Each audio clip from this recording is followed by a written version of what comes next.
You think back 2,000 years ago, actually kind of like the first church.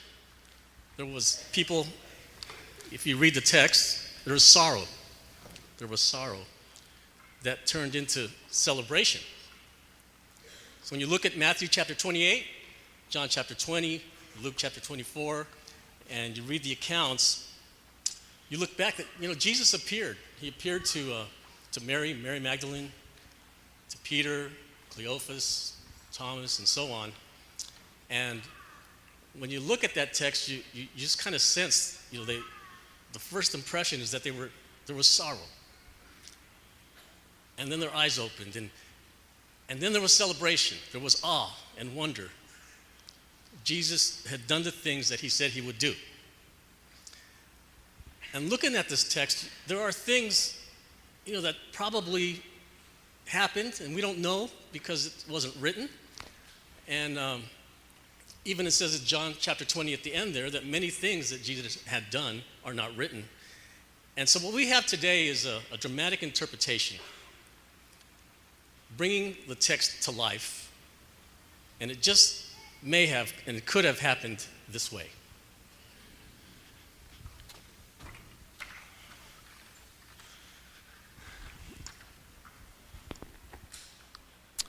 Well, we want to welcome you here tonight.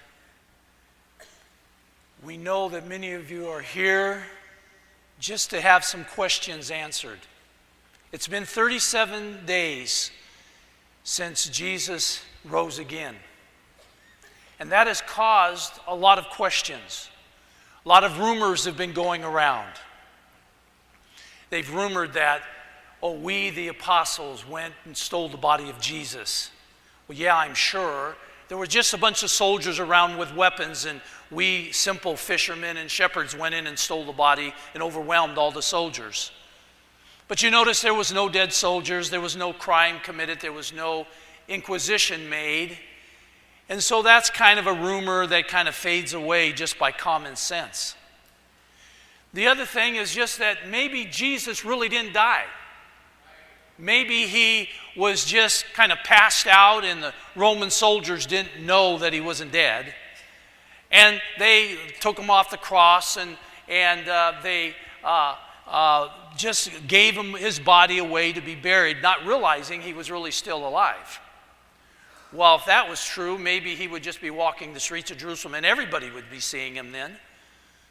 But realize tonight, many of you are here and there's fear and there's wonder because the Sanhedrin and the high priest and the Pharisees, they have said, let's find the true followers of Jesus and we will deal with them too.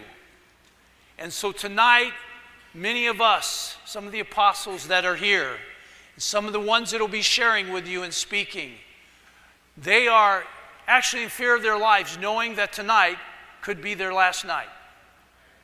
Because we live under a threat. We hold the most powerful message that has ever been proclaimed in this world. There is a risen Savior. There is one who will forgive all of your sins. There's one that can give you eternal life. And so we have called together this special meeting, and we are here to share with you the truth. We want to give you a testimony of what really happened those 8 days after the resurrection of Christ. First of all, I want to call Mary Magdalene. We call her that. She was there at the tomb, the first one. But it says that Mary Magdalene and the other Mary. Well, the other Mary probably came from Jerusalem. She's right here among us today. But Mary Magdalene came from the city of Magdala, and that's why she calls Mary Magdalene, Mary from Magdala. And so I asked her to come right now and share her testimony. Well, my life was shattered. For a few years, we'd been ministering to Jesus. As he ministered to people, he healed people. He helped anyone. Jesus never offended people. He showed them love and he showed them kindness. Everywhere that Jesus went, we testify, he helped people. And we heard his message and we saw his miracles. And you see, Jesus was called the Christ. That means he is the anointed one of God. That means Jesus is actually the one that God empowered, the one that God gave authority, and the one God gave position to. In this case, he is the Christ that's mentioned in the Bible over and over that would come and save his people. And what we were looking for is for him to deliver us from the foreigners who came in. The Roman emperor brought his soldiers and armies and that, and they now are in control of Jerusalem. And so we were looking for deliverance. Not from sin. We were looking for deliverance from a government overthrowing our beloved Jerusalem. And then all of a sudden, we hear one morning that they'd taken hold of him. And they seized him and they tried him, and that by the time I heard, he was already on the cross. They crucified him. And I was shocked. I stood there with Mary, his mother. And John was there, and Peter was there, and Andrew was there, and Thomas was there. And a couple of the other apostles, Mark was there. But the high priest was there, and some of the other priests, and they were casting insults at Jesus. And they were spitting on him. And what was so shattering is that I saw him die. And that just upset me so much. I mean, how can you imagine somebody you love is with you one moment? You know you've had loved ones die, and they're gone the next. And so for days, the Sabbath, the special high Passover that we had that year, we mourned. We were expecting Jesus to deliver us, and now he's dead. What were we to think of this? Well, then that night, after the Sabbath had closed, me and Mary, we were talking. And we had a real sleepless night. Tell you something just kept me awake.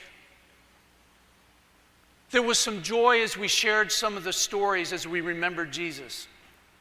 How he healed the leper. How he healed this woman who had been bleeding for 12 years, and she just touched him and she was healed. I mean, from his very being emanated power that we have never seen before and that you've never even heard of before. And then, finally early in the morning, we couldn't sleep, and so we got our lanterns and we lit them, and we were going to go out to the grave. Because we were the ones that had decided if we could get the soldiers maybe to help us, we'll roll away the stone, and we'll anoint him with his final anointing. And so as we got close to the tomb, we noticed that it looked like the rock had been rolled away. But something that became obvious is all the soldiers were gone. I mean, there was nobody standing guard, nobody watching it all. And we kind of were a little afraid and timid as we walked toward the tomb and we saw the open cave. And then we noticed something. There was this peace, and there was this glow. Not a real shiny light, not like what we have in here, but it was just a very warm light. Well, we were able to look in, and we noticed Jesus wasn't there. And to be honest with you, I panicked. I mean, when I said I panicked, I said somebody stole the body of Jesus. And I began to think through everything. Did the soldiers just take him out and throw him someplace so they could leave because they're gone? And then I began to think, wow, maybe it was grave robbers. Somebody just came in and took him. Why would they do that? Who desecrates a dead body? Do you know anyone that's done that? If you do, they should be reported. Something ought to happen to them. You just don't go around taking dead bodies. That's kind of morbid. That's kind of crazy, right? Oh, man. And so I got upset, and we were so upset, and we were crying and that, and we run to find Peter, because Peter was the one who, if there was something wrong, he would stand. He was kind of known as a hothead, him and James and John. And so we were looking for him, and we went, and sure enough, we were able to find Peter and John. And they couldn't believe it when we began to tell them. Well, excuse me a minute, Mary, but let me speak. By the way, if you don't know me, I'm Peter.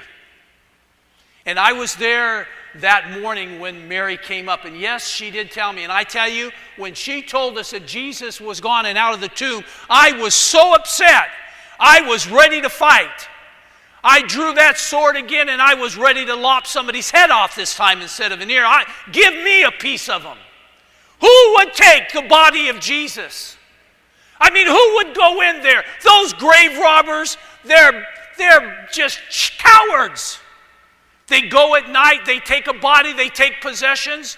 And so I was so mad that they desecrated the body of Jesus. I was hurting too.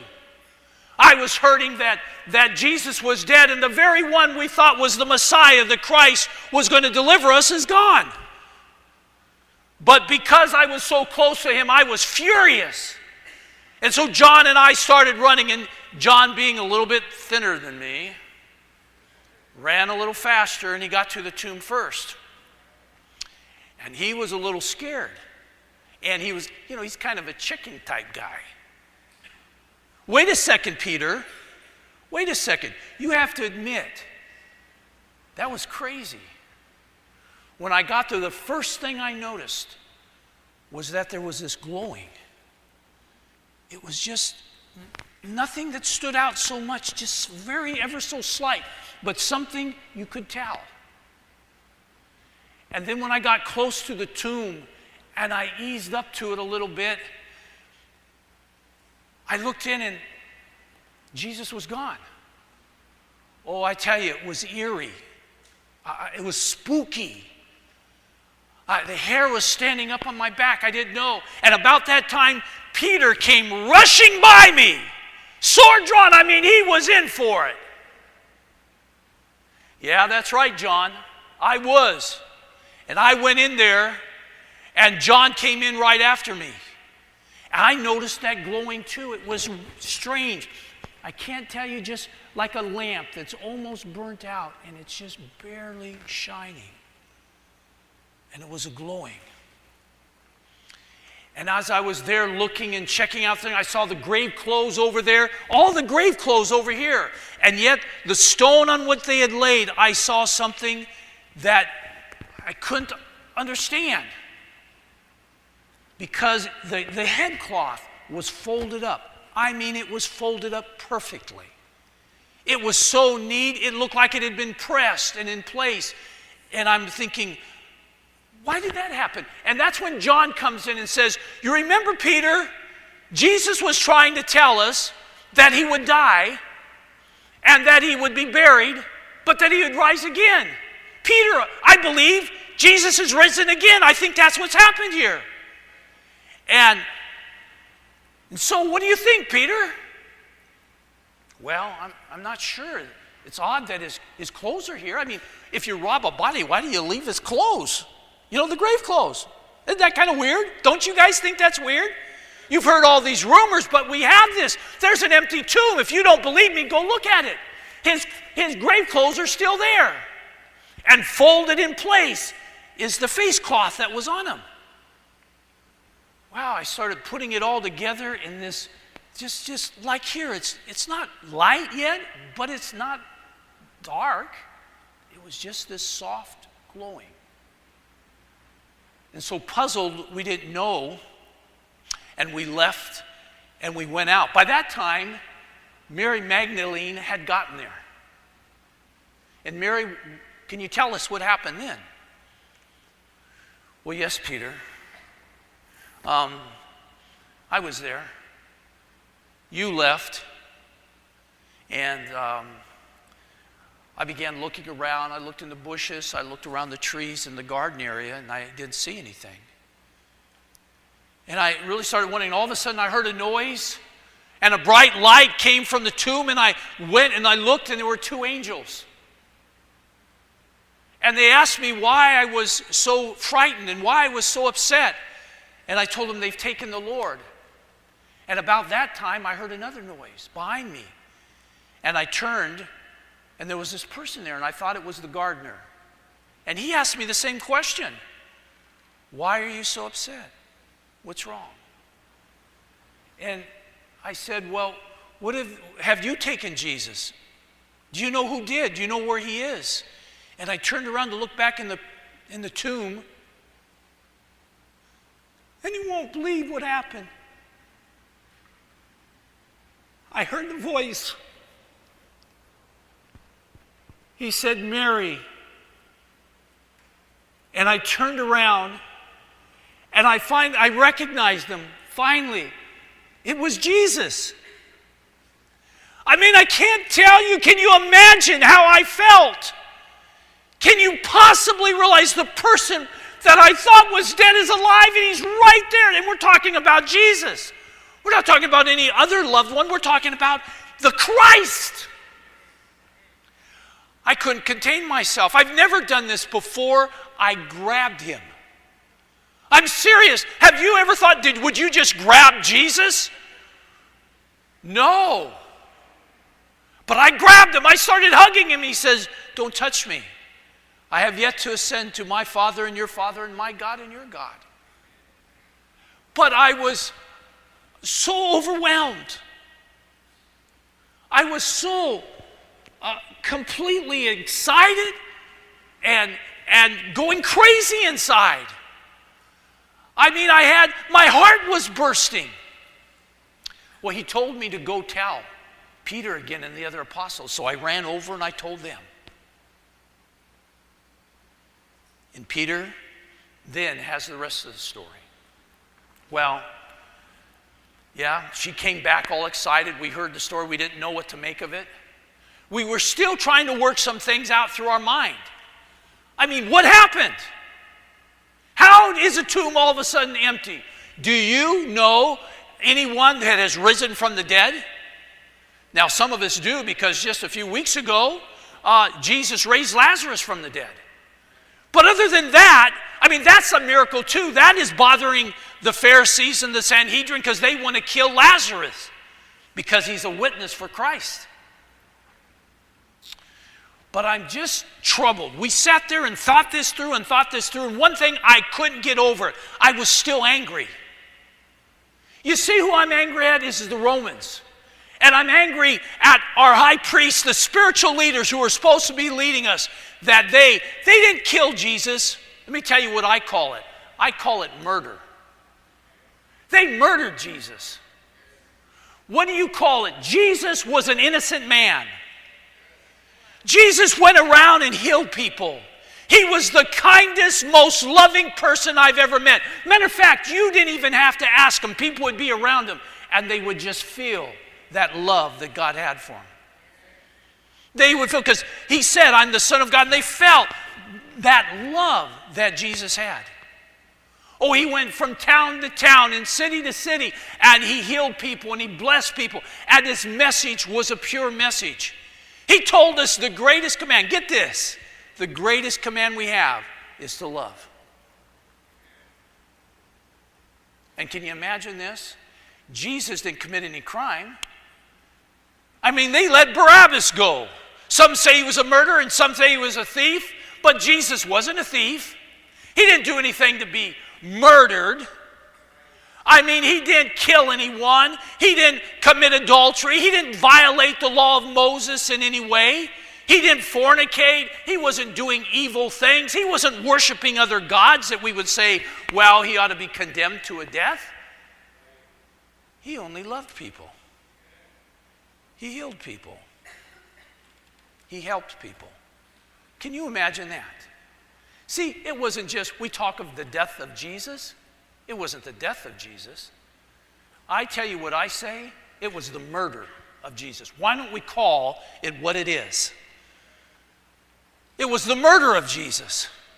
They had no reason. They were jealous and they were worried that he was getting more authority and power and he was more popular than they were. Oh yeah, that's what it was. It was murder, I tell you. Well, we were talking about that day, and maybe he was resurrected. We had a hard time believing Mary, like I think she got a little emotional. You know, guys, how women are. You know what I'm talking about?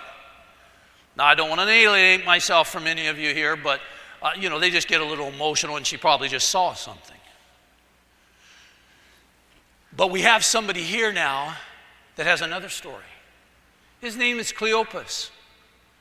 And him and Simon, not me, I'm Simon Peter, but another Simon, they were walking home that day.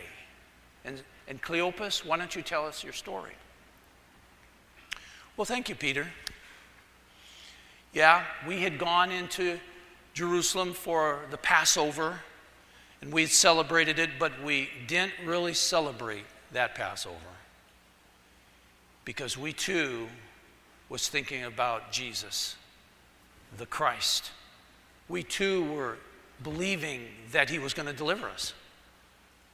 And I'm telling you that we were so discouraged. It was just, it's such a deadening thing to have someone die. A little profound, huh? But wow, what the truth. We were numb. And we were discouraged. And so the day after the Passover, that day that Mary Magdalene says she saw the risen Christ, we were walking home. See, we lived in Emmaus, only 7 miles away. And it's a 2.5, 3 hour walk, depending how fast you walk. And so we were walking and kind of talking, and we were just, if you would, we were bummed out. And we got partway home, and all of a sudden there was a stranger who noticed and said, "Hey, I can tell you kind of bummed out. You sound a little discouraged." And we said, "What? Where have you been?" He says, "Oh, I've been in Jerusalem." He says, "Well, haven't you heard that the Jesus who was being proclaimed as a great prophet at least, or the Christ, they crucified and killed him the other day? And we were expecting him to overthrow the Roman government and deliver us. Where have you been? Who have you been talking to?" And he began to explain to us, he says, "Don't you know the scrolls? Haven't you read in the scroll of the Psalms that the Messiah would have to come and he would die and they would pierce his hands and his feet and they would look upon him? Haven't you ever read in the scroll of Zechariah that they would stare upon the one whom they've pierced? Didn't you realize when it says there in the chapter, there in the scroll of Zechariah 2, that he would be given up for 30 pieces of silver? And you know what he did? He started taking us through the whole Bible. He took us to Psalms. He took us to Micah, talking about his birth and place. And then he took us into Zechariah. And he actually went all the way back to Genesis. And he says, I remind you what it says in Genesis. It says, the seed of the woman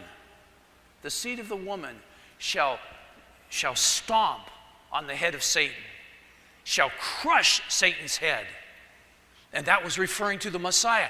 And then when Abraham was told, you're going to be blessed. And when you're blessed, it's going to be through your children throughout generation after generation. But your seed, he didn't say many seeds. He was referring to Christ to one seed. From your seed, all the world will be blessed. And I'm telling you what, this guy knew his scrolls. He knew it frontward and backwards. He shared everything. And it was so exciting. He was so good. We realized maybe he's a prophet. Maybe he's a rabbi and he just hasn't told us. But he's definitely a great teacher. He is a very learned man. Well, we got close to our house, and it wasn't quite nighttime yet, but we invited him and asked him to come in for supper. And when he came in, we had him sit down and we prepared the meal. And it was a real simple meal, just some cheese and some bread and a little fish. It was already cooked and was real simple. We sat down, and because he was so special, we noticed that, we just asked him, will you please bless the food? And he took the bread, it's a small piece, and he broke it in two. And he looked up and he said, Father, such a simple prayer, but I'm telling you what, I have never heard someone pray like that. It was like he was in the presence of God. It was like he was just saying, well, Father, thank you for this bread that you've provided for us. And it was so simple. And then he said amen, and we said amen. But that's when it happened. He reached his hands to us to hand us the bread. And when I took the bread out of his hand, the bread's gone, and now you see the open hand. And I saw the nail holes. I looked at the other hand, and it was gone. The bread was gone, and Simon had it, and there was a hole there. And we both looked up into his face, and as soon as we did, he vanished. Oh, we began to scream and shout. We knew we had been in the presence of Jesus. And I'm telling you, he isn't a ghost, he isn't a spirit like some rumor that it's just a spirit. It was flesh and blood. I touched his hand. And I saw those holes, and I'm telling you, can you imagine what it would be like? I mean, can you live this and realize that all of a sudden the one you thought was dead is right there in front of you? And he's talking to you, and he's helping you. Oh man, he knew the scrolls. He wrote them. He inspired them. We began to put it together. Oh, we were jumping up and down. We were singing. We were going crazy. And then we thought, listen, it's still daylight. We have enough time to get back to Jerusalem. When we started running back to Jerusalem, it took us almost 3 hours to get home. But it took us only 1 hour to get back to Jerusalem because we were excited. I mean, I don't know if you can imagine it, but we were going crazy. Just think, my friend, if you were to see Jesus today, if you were to be sitting at your table and all of a sudden there he appeared, tell me that wouldn't freak you out. Huh? Tell me that wouldn't do something to you. Yeah, that's a heart stopper. Well, we got back and we started to tell Peter and the others, and we said, we just saw Jesus. We saw him on the road, and we were trying to explain what happened. And Peter, why don't you share now what happens? Well, we'd gone back and we was trying to think through things. You know how you do that. You come up with all these ideas. All these thoughts start running through your mind. What happened to Mary, and was it possible? We all started to remember things, how he kept telling us over and over, I would be killed. And really, he was murdered. Let me make sure you understand that. So he was murdered, and that he would be buried, and that he would rise again.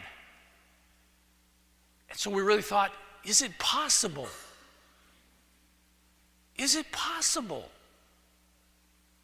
And they were sharing with us, and they began to tell us some of the scriptures that he had gone to and taught them. And then there it was again. It started happening.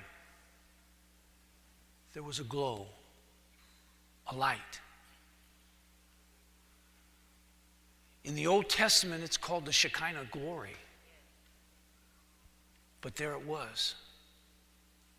And I began looking around, and all of a sudden, Jesus was standing there. And first of all, I want to be honest, it kind of scared us. We all kind of stepped back. And he said, "What's wrong? Why do you doubt? Come and see me." And we began to look and we realized, it was Jesus. And to set aside this notion it was just a ghost or just a spirit that was appearing to us, let me tell you what it was. He said then, "Give me some fish. Do you have anything to eat? Give me some fish." And John had a piece left over. I had eaten all mine and some of John's. John had a little piece and he gave it to Jesus, and we saw him eat it. And we saw his hands inside. And he told us to stay there, and he talked a little bit to it, and then all of a sudden he was gone. I'm telling you, could you imagine how we felt? Could you imagine someone you had just spent 3 years with, and you saw all these miracles, and you knew he was the Christ. You just knew it deep down, but you were struggling with points of it. Do you realize how we felt? We went crazy. We were in that room because we were a little bit afraid, because they were looking for us, the Pharisees and the priests and that. But man, when we saw Jesus, we started screaming. It was celebration time. And we couldn't get over it. And we thought, you know what? We're missing somebody. There was one of us missing. You know who it was? Who was it? Thomas. Matter of fact, you said doubting Thomas. You're right. Because Thomas had really gone downhill. And no one understands this better, probably, than Thomas. And so Thomas is here tonight. We're so lucky to have him here. Thomas, I want you to share what you saw. Well, thank you, Peter. Let me tell you what I saw, or what happened. You see, because people were saying, and I was hearing you guys say, he's not dead. Well, let me tell you what. I was there at the cross when I saw Jesus die. Now, even that event was strange. Because the first thing, have you ever heard of somebody who just gave up his spirit? Well, he knew exactly what was happening. He was on the cross, and after he'd been there for a long time, he looked down and he says, "It is finished." And he gave up the spirit. Who does that? So that I kind of wondered what was happening, and what was that? He just kind of looked at us and he says, "It's done." And he gave up the spirit. He was gone. His head hung down. People started leaving. 10 minutes and 20 minutes and 30 minutes went by, and 40 minutes and an hour.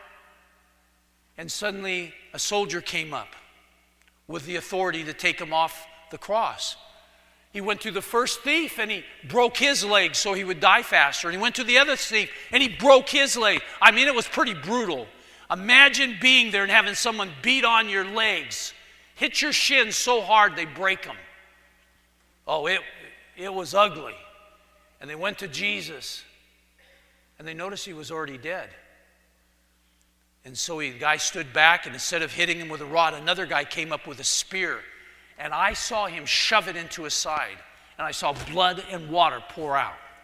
If you think he wasn't dead, I got news for you. He was dead. He was all the way dead.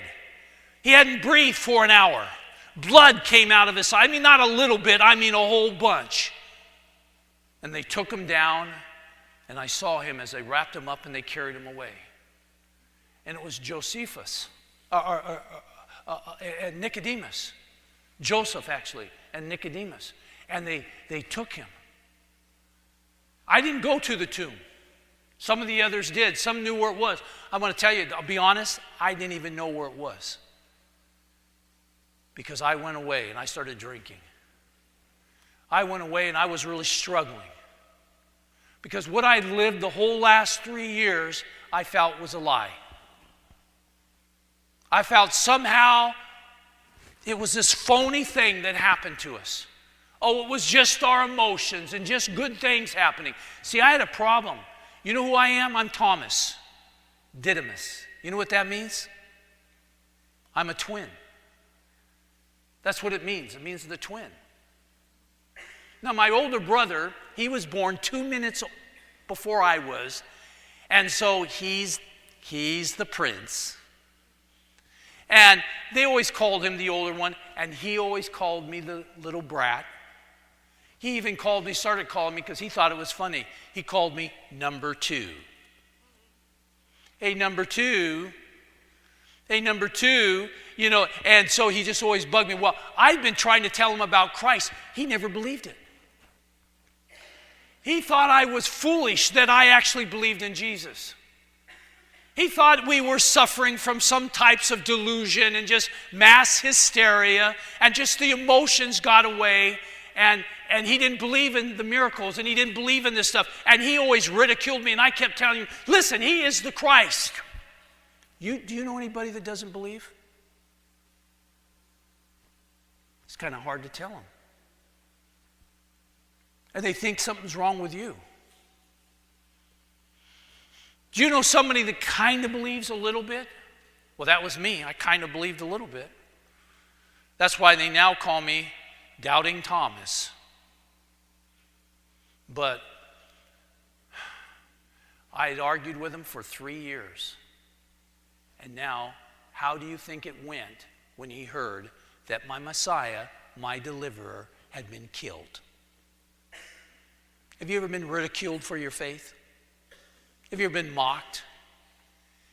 You know, it was kind of like this. Well, where is your Messiah now? Huh, number 2? Where is he at now? Who's going to deliver you now, number 2? And so I tell you what, I started to agree with him some. I started to give in to some of his arguments. I tried to, soften it up a little bit, but it wasn't working. And then all of a sudden, Peter shows up. And Peter tells me that they saw Jesus. And I tell you what I said, I do not believe it. I don't buy it. Don't tell me that. My brother started laughing. So Peter took me away from him. He was getting mad at my brother. And so we kind of went off by ourselves. He told me, he said, listen, he's going to come back. You got to come with. That's what you get, Thomas, for not believing all the way. That's what you get for not being with us. You know you should have stayed in fellowship. Everybody else was there. Why weren't you there? So come on, you got to come back with us. We're going to wait until we see Jesus again. He's going to tell us what we should do. And so I went. I went with Peter, and I sat there 1 day, and 2 days, and 3 days, and 4, and 5, and 6. You know how I started feeling about that? Like, this is a waste of my time. Here the guys were talking. I tell you what they did. They threw me under the chariot. I'm telling you, that's what they did. Because they were telling me how I was wrong and how I should be believing and all that, and I was struggling. And they really weren't helping. John was telling me some things, and during this time, we were fellowshipping, we were talking, and for 8 days, the 8th day, we were waiting, and it was supper time again, and there we were. And I tell you, I noticed it. All of a sudden, a glow. And I started thinking, is that what Peter was talking about? And there was this warmth to it. And all of a sudden, there Jesus was. He was right by me. He was so close, I could see him. He put his hands out and says, okay, Thomas, why have you been doubting? He said, go ahead and touch me. You said you wouldn't believe unless you touched my fingers and my side. Here I am. Go ahead. Can you imagine how I felt? I noticed something that was amazing. By the way, his hands were all clean. They had cleansed him for his burial.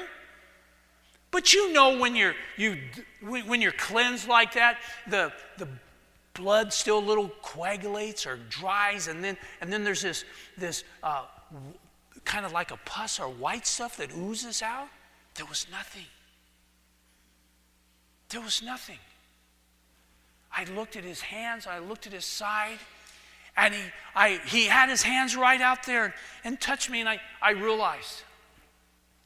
And John, I know you're writing a book, and I want you to put this in your book.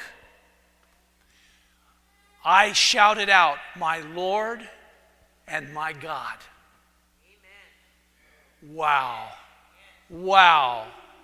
That did it for me. And Peter said I'm the one to share this part tonight, and so I'm going to close right now with this story. But let me tell you what, I was a doubter. I was the one that was away from the others. I was the one that had gone back to drinking. I was the one that was talking with my family and them ridiculing Christ and me starting to agree with them a little bit. I didn't want to argue. I felt like, how can I argue? My Messiah just got killed. I mean, go figure that. Who puts a plan together to have your Messiah, your deliverer come and then have them put to death? That didn't make any sense. So I was a doubter. But that made me a believer. Amen. And I'm telling you, I remembered a couple things. One thing I remembered is a lesson Jesus gave one time. Oh, he gave a lot of them on this. But it was about having a hard time with your faith. You see, for some people, belief is they just kind of think it's so. And one day we were ready to cross the Sea of Galilee. And the boat was there and that, and as we started to go across, Peter warned Jesus. He said, "This is a storm coming in." And everybody knew Peter was kind of in charge of the fishing, a couple fishing boats and that, and he knew the Sea of Galilee like the back of his hand. And he knew the storm was coming in, and so he warned Jesus, it's going to be bad. I was kind of nervous about it, and so I objected a little bit too. Why don't we wait? Why don't we wait till tomorrow and let the storm pass? And Jesus says this, listen. He says, sometimes you just have to follow me. Sometimes you just need to get in the boat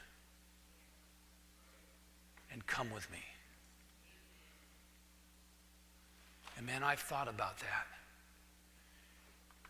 Because some people just think about it and they think it's okay. But Jesus said, you've got to come follow me. Sometimes you just have to trust. And you really go from just thinking about it and thinking something is so to actually taking action and letting go and letting God. Oh boy, that was me, folks. Because I had thought, I really did, I had thought, and I thought it was kind of so, but I was getting weak. My faith wasn't strong, but I tell you, it's strong now. And I have gone out and I've been sharing and trying to bring people to Christ, but it's like something is in the way. And we just wanted to tell you the truth tonight. Matter of fact, I want to tell you one little story, and I was in with this story. I was witnessing to my nephew, and I warned him. We've been cooking supper, and he was getting close to the fire. And I told him, don't touch, it's hot. Have you ever told somebody that? One of your children, don't touch, it's hot. Well, he kind of thought it, but not completely. Because he reached over with his hand, and I said, don't touch, it's hot. And he went real careful. And when he touched it, it burned him. And you know what? He's a believer now. Yeah. You know when he says, caliente? You know, it's really hot. You know it's really hot. And he knows now, and he'll never touch again. He kind of thought it. He kind of listened. But now, more than kind of, what is it? More than kind of, now he believes in it. My friend, that's the issue for us today. And we close with this. It's just not enough to kind of keep Jesus in the Bible and kind of keep Jesus off here to the side and say, well, I think it's so. It's not enough to do that. You have to get in the boat. He says, come follow me, get in. But there's a storm. He said, well, there'll be storms, but I'll be with you through the storms. It's scary. Oh, I know life is scary sometimes, but come and follow me. Oh, but I don't know. Trust me. Trust me. I ask you today, can you trust him? I know Matthew's writing a scroll. And in his scroll, he's quoting. He's told me this in those 8 days. He told me what he's going to write. And one of them is this story. He said, many will believe. Many will even say, in your name we did these things. But Jesus said, but I'll profess unto them, I never knew you. Oh my goodness. You have to more than just think it so. When you touch a hot thing, you become a believer in hot. Amen. And there's times in your life you got to get in the boat. And you've got to trust in Jesus. Listen, he will take you through the storms in your life. Every one of them. Thank you.